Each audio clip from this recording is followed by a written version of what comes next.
this poem kind of about those kids that would sit in the back of the class in high school who seemed to have all the answers and really quiet, and you always kind of look back every now and again and wonder, what are they thinking? What goes through their heads? And then just shoot up and have the answer, and you're just like, whoa. Anyways, the poem is dedicated to an ex-girlfriend of mine whose name you'll figure out, and it is called Portrait of the Artist at the Back of a High School Classroom. Walk into the classroom, eyes glancing off faces, cold coffee mugs, shoelaces. There's no room through these fucking bags and coats as I climb to the rear and let down the ropes of my two-toned roller backpack with built-in cup holder and radio. Disregarding Snickers, though, I skim eyes over flat-brimmed hats, the backs of gizzard-necked kids, sitting as tall as their own egos to find the lecture on the board, some tiring discord on Roman prefectures, and the text on elections we'd been given, which I'd forgotten about until 11 p.m. last night or so, and which I never found the time nor reason to read, so I didn't. And so I concede to these recently recurring frames in my mind, to memories of a place where dusted sunlight winds its way in glowing shafts through the frosted Spanish windows. Here, I might be found staring out at mountains and houses sloping away from my perch, or watching a train slide easily along the grassy ripples of earth that seem to run on and on forever.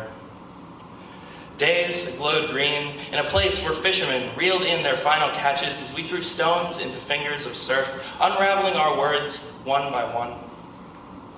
But you and I, in these scenes of days of me and somehow you, European goddess, my American inelegance, somehow lifted for a fleeting 2-week blip on the Spanish exchange trip. And you knew one day would come when hold on, that is not the right part of the poem. We stood together from the tops of walls, under the unmarked monuments to the last attempts of fallen men, Valle de los Caídos, where 10 died each day, building a proper place to lay Franco's smirking face. The wind brushing politely through our fingers as we stood before the cross of death. Déjame, mi amor, you asked me in whispers, ¿Cómo poder vivir sin ti? Y hay momentos cuando me da cuenta con un reconocimiento de gracia que en los recuerdos de sufrimiento y silencio estuvieras ahí, la celebración de mi mano. Yet again, the class is far off task and topic, and in my mental absence, this group discussion has turned into a disgusting eruption of right versus left-wing logic, which really happens to be nothing more than the retransmission of fat, squawking fathers at home over dinner plates and watching television and giving drunken political lectures to the rest of their malleable families who are sure they've never known good living.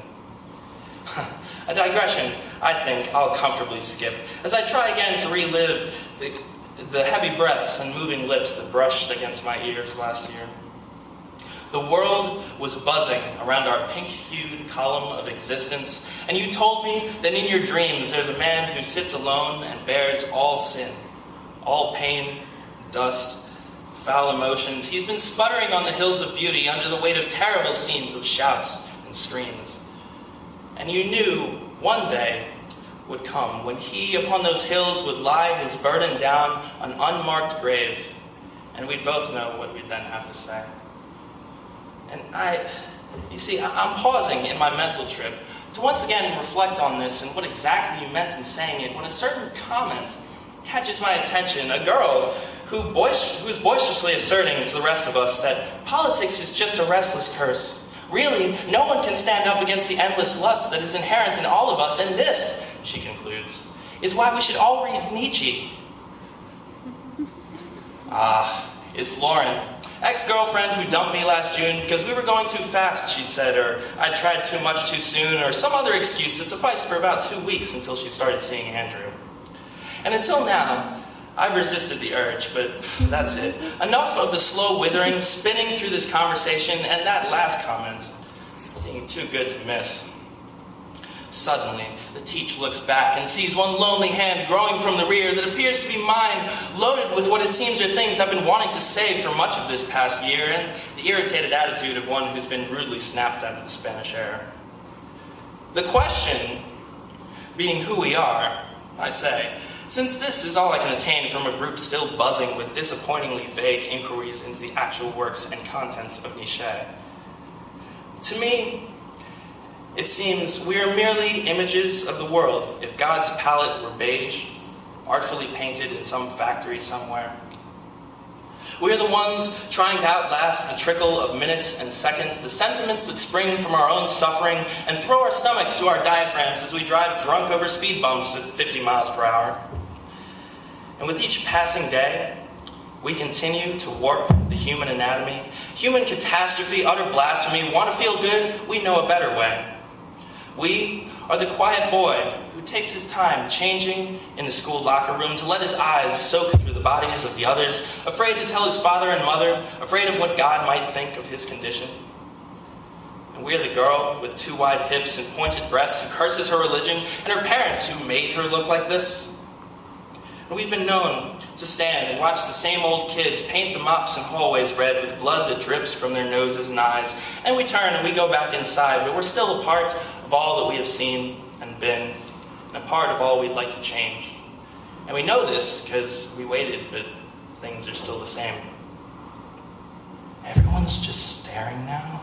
But I'm standing up from my desk and everyone else is sitting down and the teach is letting it happen with a grin on his face so I own the place, so shit. I'll continue. We are the unseen vessels so rudely forced open at the motion to escape monotony. Our own internal lobotomies, we are the nights when we ask to see each other naked in pockets of damp blankets filled with blue moans up from flattened circles of grass. We smirk and shiver from cold branches in October and fall in piles on the dying grass. We are the faces of entire lives you don't know. An easy 4 months without a smile. The eyes behind the wheel, watching trees and filling vials, who hold pinned up breaths beneath the sheets as footsteps scrape the kitchen tiles outside a bedroom door. And we are the ones you pass in the hallway and think, I remember growing up with you. Have you forgotten our afternoons on trampolines and throwing balls to your dog from a slanted porch deck? The day after the storm when all of our trees fell in your yard and crushed the fence between us before you moved away? And I wonder how much my eyes can tell, how far they bring each of you into my home, my bed, computer screen, hard drive, internal memory. Can they see where we've been? How underneath the kind facade we are dry desperation, which turns loyalty to apathy and welcomes the indifference?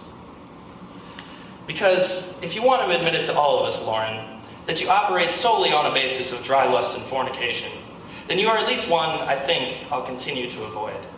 At least, that is, until you've heard of Freud. Thank you.